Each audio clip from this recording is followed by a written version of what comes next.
Hola, soy Mauricio José Schwartz y esto es El Rey va desnudo. He dejado pasar unos días desde la muerte de James Randi. El día 20, aunque la mencioné ampliamente en el streaming que hicimos al día siguiente, pero quería yo dejar pasar un par de días antes de comentar algo. Creo que todos los que les interese ya han leído la historia de James Randi, de James Randall Hamilton Swinge, como nació, del pequeño canadiense que quiso ser mago. Llegó a ser mejor escapista que Houdini, rompiendo un par de récords de Houdini, entre ellos la permanencia dentro de un bloque de hielo y la permanencia en un cofre bajo el agua. Todo esto, aclaremos, trucos mágicos, no había nada nunca de paranormal en ello.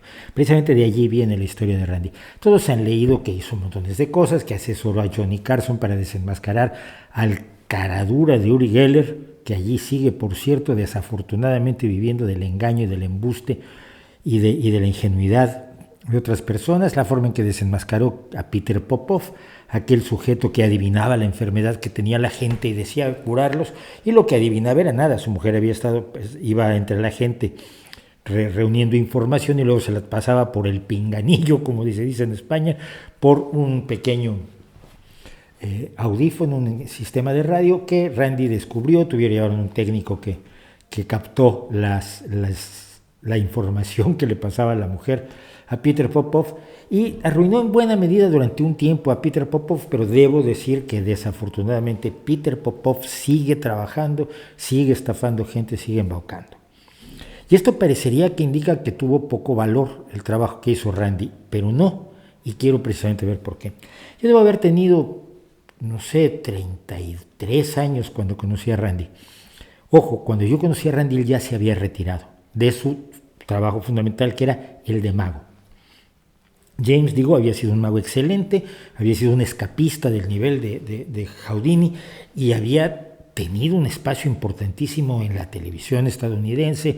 Luego había impresionado a Alice Cooper y Alice Cooper se lo llevó a una gira, y durante toda la gira, concierto a concierto, Randi estuvo decapitando a Alice Cooper como parte del show de rock de terror que siempre ha tenido caracterizado a Alice Cooper. Pero cuando yo lo conocí era un señor de bastante más de 60 años que iba a México a asesorar a un grupo de escépticos, personas que dudaban de ciertas cosas, para un experimento con unos locos que decían que podían hacer que los niños vieran con las manos, es decir, niños a los que les tapaban los ojos y los niños veían con los dedos. Estos infelices también siguen por ahí estafando, si mal no recuerdo en México, son los hermanitos Altamirano, y se les desenmascaró en México. Lo que hacían es un viejo truco de magia, que es, usted ha visto a montones de magos que se ponen todo tipo de vendas en los ojos y se ponen masa y plastilina, y luego se ponen un antifaz metálico y una capucha, y luego conducen un automóvil o hacen otro tipo de prodigios que lo único que demuestran es lo que siempre ha dicho Penn and Teller, el dúo de magos que fueron muy amigos y en gran medida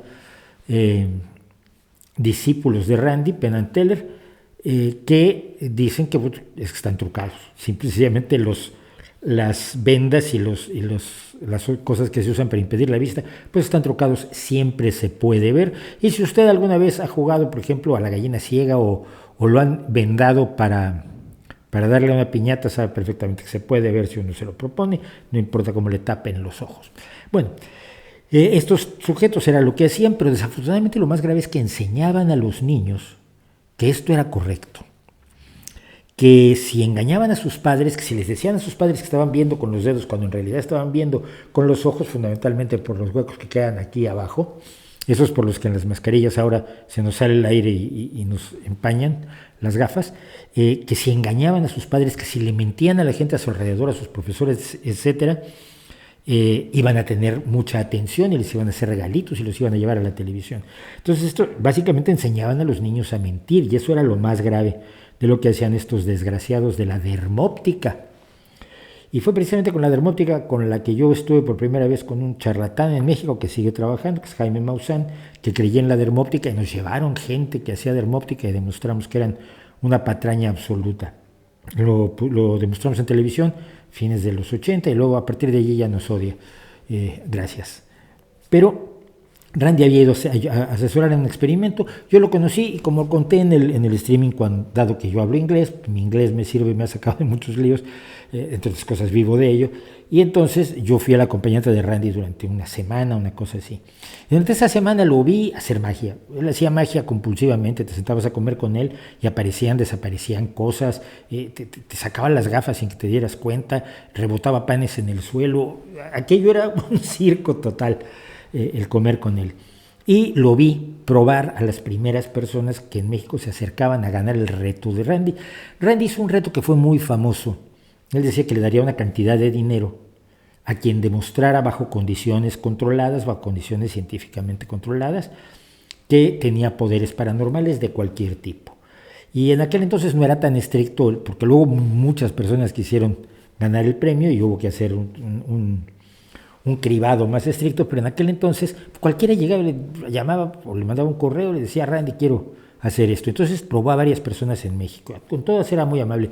Yo me acuerdo que traía en la bolsa de la camisa, en el bolsillo de la camisa, traía doblado un cheque por $10,000, yo lo tuve en mis manos, era el reto de los $10,000, con el tiempo fue el reto de los $100,000, y después cuando consiguió suficientes apoyos para su fundación educativa, la Fundación Educativa James Randi, que es su gran legado en realidad, llegó a ser el reto del $1,000,000, y el $1,000,000 existía, estaba invertido en un fondo de inversión y con el compromiso de entregárselo a aquel que demostrara que tenía poderes paranormales. Quizás los que son muy muy jóvenes encontrarán esto un poco raro, porque ahora es difícil que alguien diga que es telépata o que habla con los muertos o que ve extraterrestres o que puede mover cosas con la mente, etcétera, etcétera. Pero en los años en que hablamos de esto, en los años 80, 90, pues esto era relativamente común. Había una gran creencia todavía en los poderes paranormales. Había personas que afirmaban tener poderes paranormales, eran hábiles engañando y engañaban incluso a científicos. Y esto fue lo que molestó a Randy siendo mago. A él le molestaba mucho que su arte, que él consideraba un arte honestísimo, un arte muy noble. Uno va a ver un mago y sabe que el mago no está diciendo que es capaz de hacer brujería, que tiene poderes. Lo que está haciendo es interpretar el papel de alguien que tiene poderes y hacernos crear la ilusión, por eso se llaman ilusionistas, de que tiene poderes. Y eso nos asombra y lo aplaudimos muchísimo, pero no acabamos creyendo que el mago tenga poderes. Pero a Randy le parecían muy mal personas como Uri Geller que usando trucos de magia, decían que tenían poderes paranormales. Y le molestó muchísimo que pudieran engañar a científicos, concretamente a Targ y Puthoff, que fueron los dos científicos que fueron engañados por Uri Geller. ¿Por qué? Porque los científicos no esperan que su sujeto experimental los engañe. Si tú trabajas con hidrógeno o con la luz del sol o con gas o con la genética de las sandías no te van a tratar de engañar, el hidrógeno no te va a tratar de engañar, las frecuencias de la luz del sol no te van a tratar de engañar. Pero cuando trabajas con seres humanos, tienes el problema de que hay unos muy listos que te van a tratar de engañar. Y como la magia es precisamente la capacidad de utilizar los errores de percepción, los errores de sesgos y los errores de la atención de las demás personas para hacer parecer que se crean o se producen prodigios, pues algunos charlatanes como Uri Geller efectivamente engañaron a científicos. Los científicos eran los más honestos e ingenuos del mundo, jamás pensaron que el chavalín que estaba allí fingiendo que doblaba cucharas con la mente, en realidad estuviera tratando de engañarlos. Con los años ya los científicos se han vuelto un poco más serios cuando tratan este tipo de cosas, pero en los años 70, 80, pues eran mucho más inocentes que entonces quizás, y eran mucho más inocentes, y hoy lo son menos, gracias a la existencia de Randy. Randy decidió que iba a dedicar su vida después de jubilarse a investigar lo paranormal, y en caso de que lo paranormal no existiera y hubiera un embuste, en denunciarlo. Y así fue como yo conocí a James Randi, nos llevamos bastante bien en aquella ocasión y lo vi en varias ocasiones más en México. La gente que perseguía a Randi, aquellas personas que habían sido afectadas por el trabajo de James Randi, aquellos que habían perdido ingresos, aquellos que habían quedado en espectacular ridículo en televisión, como pasó en muchas ocasiones, pues se la trataban de cobrar con Randy y se la trataban de cobrar de la peor manera, que es inventando falsedades a su alrededor. Cuando él hacía magia constantemente, y la última vez que lo vimos, lo seguía haciendo ya de 83 años probablemente, le decía a uno, oye, ¿cómo lo hiciste? Y Randy decía, ¿lo vas a hacer o solo quieres saber? Y decías, tú solo quiero saber. Entonces Randy te decía, no, no te digo. Una vez hizo un truco que me dejó impresionado y le dije, eso lo puedo hacer yo, si no necesito, no sé, gastar mucho dinero en un equipo especial. Cuando uno es muy joven y no sabe de magia, cree que es muy complicada la magia. La magia es esencialmente sencilla. Los trucos de magia son cosas de habilidad, son trucos de habilidad manual, son trucos, como decíamos, de usar los errores de la atención, los sesgos y los sentidos de los que tienes enfrente para engañarlos. Pero nunca la gente se imagina siempre cosas electrónicas complejísimas y unos aparatos casi de un desarrollo tecnológico impresionante. Cuando uno ve los trucos en realidad dice, no, yo que soy mago aficionado y soy más aficionado a la magia que mago aficionado, me ha pasado que ya cuando veo trucos de magia, cuando veo espectáculos, digo, pues ya sé cómo se hace y es bobo. La gente cree que es prodigioso, pero es bobo. Y por eso cuando veo un gran show de magia que no conozco, de trucos que no conozco, me impresiona. Por ejemplo, ver a Juan Tamariz, hay algunos trucos que sé cómo hace Juan Tamariz, pero hay otros que no tengo idea y es maravilloso. Hay uno que tiene 3 cartas y cuenta 1, 2, 3 y tira 2 y le quedan 3 y tira 2 y le siguen quedando 3. Y dices tú, no, es que no sé de dónde está sacando las cartas. Por más que me fijo con toda precisión, no sé cómo lo está haciendo y eso me encanta. Entonces, bueno, Randy me enseñó a hacer el famoso truco. Quizás, si estoy de humor, voy a meterlo aquí, una pequeña demostración, se hace con un tenedor. Y él era ante todo un mago que quería que no se usara la magia de manera inadecuada y un sujeto de una honestidad absolutamente a prueba de bombas. Si la gente a la que desenmascaró Randy o gente a la que yo mismo he desenmascarado a lo largo de los años, mucho menos y por supuesto a un nivel incomparable con el de James Randi, si esa gente sigue trabajando y sigue llenándose de dinero y sigue encontrando ingenuos, ¿acaso no es un fracaso espantoso la labor que hizo Randy durante los últimos más de 30 años de su vida? Yo la última vez que lo vi fue en 2012 aquí en Bilbao, cuando vino a dar unas charlas a la Universidad de Deusto, y lo acompañé y en aquel entonces además traía a los chicos que estaban filmando el documental, que les recomiendo mucho, An Honest Liar, un mentiroso honrado, que es la biografía de Randy. Es un fracaso descubrir que Uri Geller sigue cobrando por engañar a la gente, descubrir que Peter Popoff sigue ganando dinero, descubrir que los hermanos Altamirano, luego se los encontró en Japón porque se habían ido con su timo a Japón y lo menos que se esperaban en un programa de televisión en Tokio era encontrarse con James Randi, el pequeñito que se acercó. Ustedes son los mentirosos de México. Aquellos alucinaban de cómo apareció este tío en Japón. Magia. Randy sufrió una serie, voy a volver a lo de si no es una falla, si no es un fracaso todo este trabajo. Randy sufrió una serie de ataques espectaculares. El primero del miserable de Uri Geller. Uri Geller, que estaba ganando muchísimo dinero engañando a la gente, decidió que tenía que demandar a Randy para mantener su credibilidad. El dinero que tenía Uri Geller en ese momento y el dinero que tenía James Randi eran absolutamente incomparables.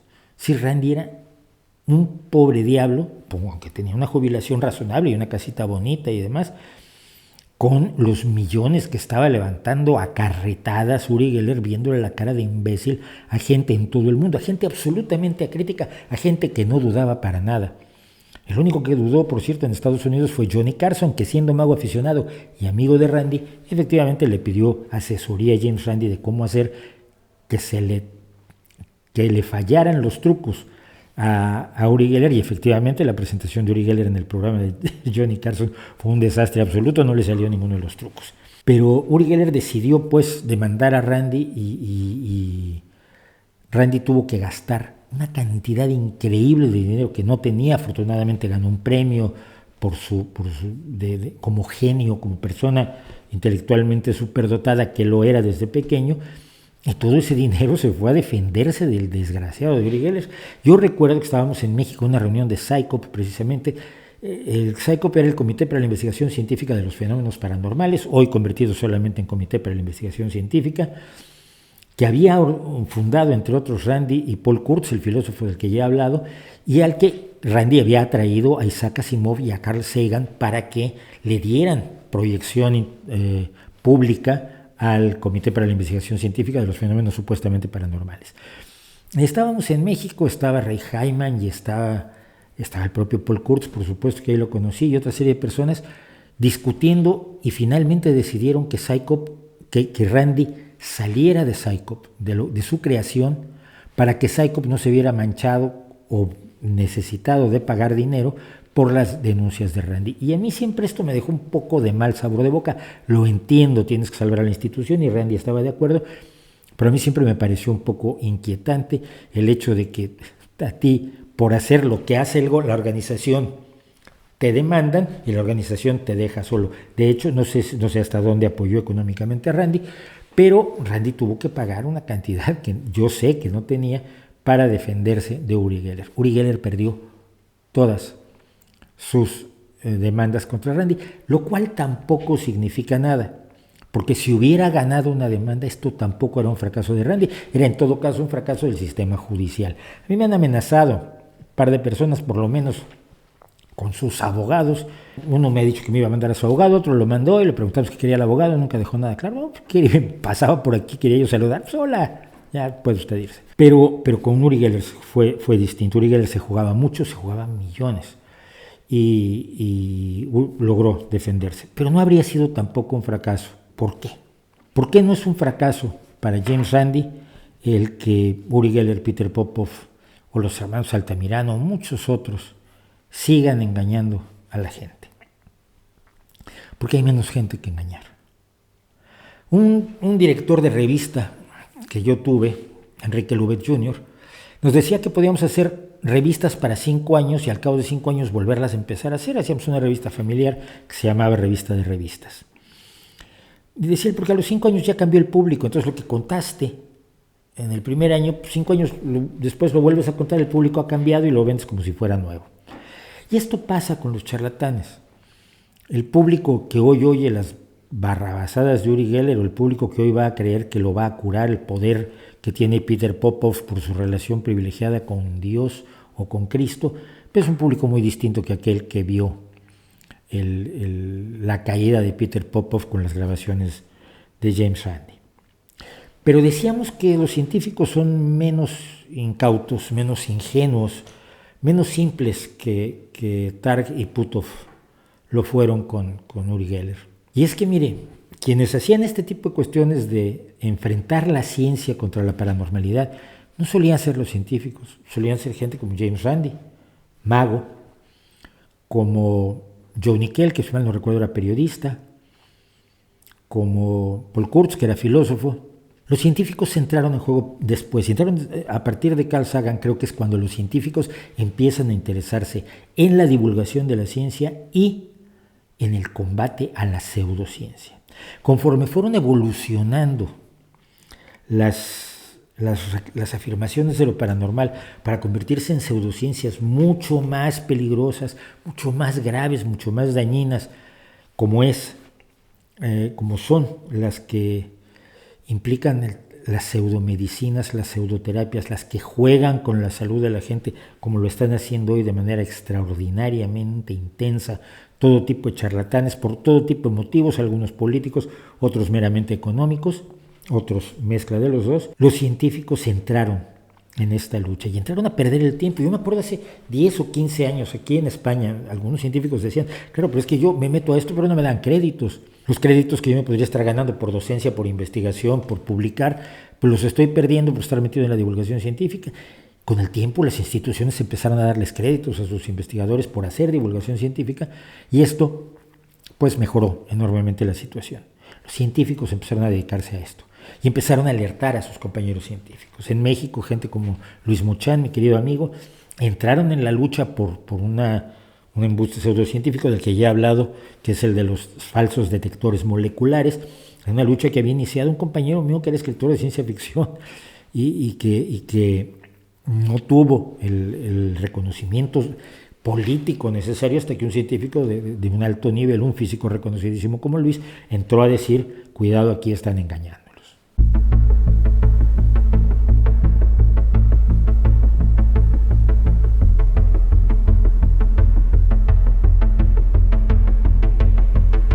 El mundo ha cambiado. Lo relacionado con lo paranormal, con los embustes, con las pseudociencias, ha cambiado. Quienes las combaten hoy son muchos más. Antes había una organización, PSYCOP, en Estados Unidos, y luego había pequeñas organizaciones regionales como la que hicimos nosotros algunos años después, con todo el apoyo de Randy, la Sociedad Mexicana para la Investigación Escéptica, que armamos entre el 89 y el 90, un grupo de amigos, de los cuales el único científico era un físico nuclear, por cierto. Otro era un ingeniero, un médico, un psicólogo, 2 periodistas. Creo que esos éramos la base, otro psicólogo, perdón, estaba. Pues fuimos la base de la Sociedad Mexicana para la Investigación Escéptica, y así las hubo en muchos países, con mayor o menor suerte, con mayor o menor proyección. Pero hoy hay docenas de organizaciones. En España está la Asociación para Proteger al Enfermo de Terapias Pseudocientíficas, está ARP, está el Círculo Escéptico, está la Asociación Española de Comunicación Científica. Hay organizaciones de divulgadores científicos en distintas comunidades de España, y todos ellos, parte de su labor es luchar en contra de las pseudociencias, y más ahora. Ese es el legado de Randy, y quizás también por eso él nunca quiso ir más allá. Yo lo hablé con él y luego lo hablé con Paul Kurtz, cuando yo decía, mira, el escepticismo tiene que ser fundamentalmente una labor de orden político.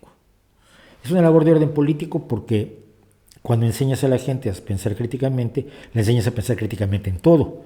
Y es importante que piense críticamente respecto a los extraterrestres o la capacidad de mover cosas con la mente, pero también es importante que piense críticamente en otra serie de cosas, como lo que le ofrece la publicidad o lo que le ofrecen los políticos. Enseñar pensamiento crítico es enormemente subversivo. Paul Kurtz estaba de acuerdo conmigo. Randy, cuya posición política nunca conocí, por cierto, no lo estaba tanto. Él decía que él, en su espacio de lucha, era donde él se sentía cómodo. La última vez que lo vi, dijo que lo que más le preocupaba era llegar a los 100 años. Se nos fue a los 92, pero yo estoy seguro que vivirá más de 100 años con lo que nos ha dejado. No es un fracaso lo que se hizo, aunque esté plagado de fracasos, porque en general la sociedad es menos boba. Y se los voy a ejemplificar con algo que empezamos a hacer ahí en 1991, debe haber sido, impulsado siempre por el ejemplo de Randy y demás, ¿no? Y porque él llamaba y decía que estábamos muy bien y nos ayudaba y firmaba lo que le mandáramos. Y cuando el eclipse de sol en México en 1991, empezó a haber una serie de programas de televisión sobre ovnis, donde un sujeto, el que ya hablé, Jaime Maussan, decía que todo eran ovnis. Ha llegado a decir que todas las estrellas que vemos en la noche son en realidad un enjambre de ovnis que nos rodean y nos observan. Y que en el eclipse total de sol que se pudo ver en la Ciudad de México y en el centro de la República Mexicana, se había visto un ovni. Y lo curioso es que ese ovni estaba donde estaba Venus. Y los movimientos que en los vídeos, aquellos además absolutamente primitivos, en cámaras que no tenían estabilizador de imagen, pero vamos, ni de lejos y con el zoom a tope, los movimientos que parecían hacer los objetos plateados desenfocados que se veían en el vídeo, pues eran los movimientos de la persona con la cámara que le temblaba la mano, ¿no?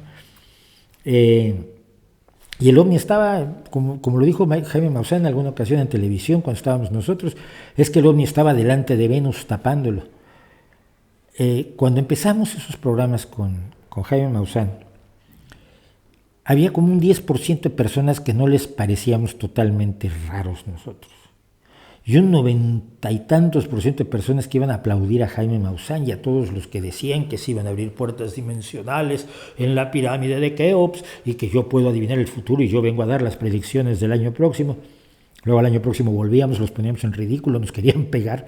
Una vez uno se levantó a pegarme hasta que se dio cuenta que estaba en televisión frente a millones de personas y como me soltaron un sopapo, vamos, el escándalo iba a ser inacabable, pues él se puso de pie con ganas de irme a dar un soplamocos. 3 años después, las 3/4 partes de las personas que estaban en el estudio estaban con nosotros y 1/4 parte, ya más marginal, eran los otros. No quiero decir que hayamos convencido a 3/4 partes del público de Nino Canún, que era el que llevaba el programa ¿Usted qué opina?, donde participábamos muchas veces, que hayamos hecho que cambiara la opinión de 3/4 partes de la gente, ojalá. No, pero mucha gente empezó a ir porque estábamos allí. Mucha gente que en sus casas tenía pensamiento crítico, pero no salía a decirlo, ahora estaba dispuesto a salir en televisión diciendo: estos son unos mamarrachos, estos son unos impresentables, estos son unos mentirosos. Y es lo que le pasó al mundo con James Randi. Randi recorrió el mundo hasta los últimos años de su vida con el mismo mensaje, con el mismo entusiasmo, haciendo trucos, explicando cosas, hablando de homeopatía, contando sus cosas con Uri Geller. Hizo cirugías psíquicas, demostró cómo hacían sus cirugías psíquicas los curanderos filipinos, que fueron muy famosos en una época, los que hacían cirugías había que ir además a Filipinas en unos tours que organizaba la esposa de Ferdinand Marcos, Imelda Marcos, famosa por tener más zapatos de los que pudo haber tenido, de los que podía ponerse en la vida, y entonces ella estaba en connivencia con los cirujanos psíquicos filipinos, que supuestamente te abrían sin cuchillos, sin bisturí, te abrían y te sacaban cosas, y entonces salían tripas de pollo, en realidad eran tripas de pollo lo que sacaban, trucos de magia que hacían, y entonces ya estabas bien. La amiga de un amigo mío se fue a tratar de artritis con los cirujanos psíquicos filipinos. Durante un par de meses dijo que estaba muy bien, y después volvió a estar con las manos totalmente inutilizadas por la artritis, y con mucho dinero menos, por supuesto, en su cuenta bancaria. La gente está más alerta, y en estos momentos de pandemia, en estos momentos donde una charlatana del tamaño de la supuesta viróloga china, que no es viróloga, es oftalmóloga, vamos a dejar el enlace a unos tweets donde explica toda la historia de nuestro amigo Francis Villatoro, pero esta mujer sale en televisión y la promueven como antes se promovió a Uri Geller, diciendo que ella sabe que el virus, el coronavirus, está hecho en laboratorio y se está usando como arma biológica, y salen docenas de científicos diciendo: no, mira, el virus es natural porque pues esta es su secuencia genómica y esta es la secuencia genética de los otros virus SARS cercanos a él, los otros virus SARS-CoV, y entonces mira, es un desarrollo evolutivo perfectamente normal, sin nada extraño ni nada que pueda hacer suponer una intervención humana.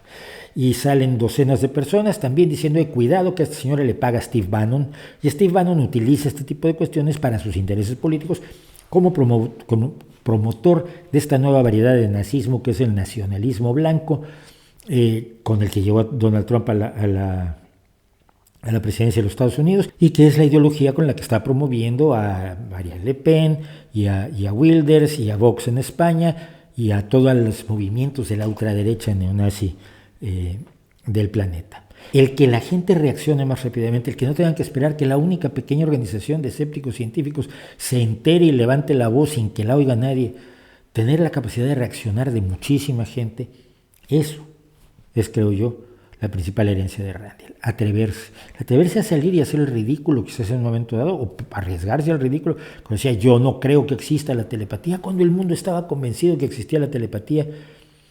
Y entonces, después de que lo abucheaban y decía él: vale, demuéstramelo, dame pruebas, si me das pruebas estoy dispuesto a aceptarlo, pero si no me das pruebas, quizás estás engañando a la gente. Así que el resultado de la larga y fructífera vida de Randi a mí me parece extraordinario, lleno de logros y lleno de enseñanzas para todos.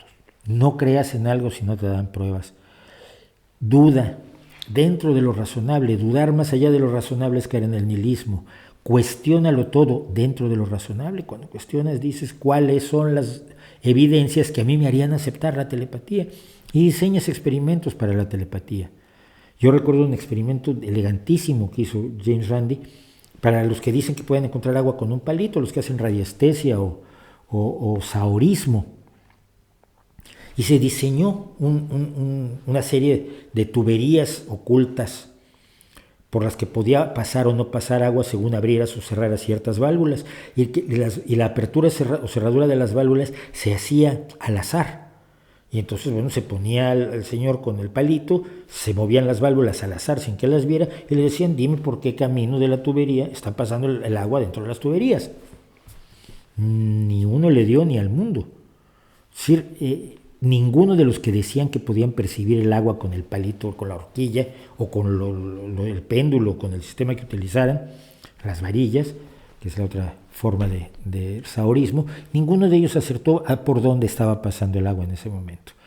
ese tipo de utilización del método científico para abordar las afirmaciones de lo paranormal, para abordar las afirmaciones de las pseudociencias, fue en gran medida creación de Randi. Cuando uno le pregunta a Josep Pamias qué pruebas tiene de que sus hierbas curen lo que dice que curan y que no hagan ningún daño, lo único que está haciendo uno es aplicar el método Randi, que es el método científico, pero que antes solo se aplicaba, o mayormente solo se aplicaba a ciertas otras formas de investigación y no a la investigación de los charlatanes, los embusteros, los engañabobos, para quienes desde hace muchos años y para todo el futuro, la imagen del buen James Randi, que después se cambió el nombre, por supuesto, por James Randi legalmente y así murió, la imagen de James Randi, su barba blanca, su amable sonrisa, sus largas cejas, sus ojos azules, su amabilidad y su implacabilidad con quienes engañan a otros seres humanos, los perseguirán para siempre. Y eso es un gran éxito de mi querido amigo, mi apreciadísimo amigo, maestro en muchos sentidos y un hombre bueno en toda la extensión de la palabra, James Randi. Muchas gracias, James, muchas gracias, Randi. Randi seguirá estando con nosotros, mucho más allá de los 100 años que me dijo que quería vivir. ¿No cree usted?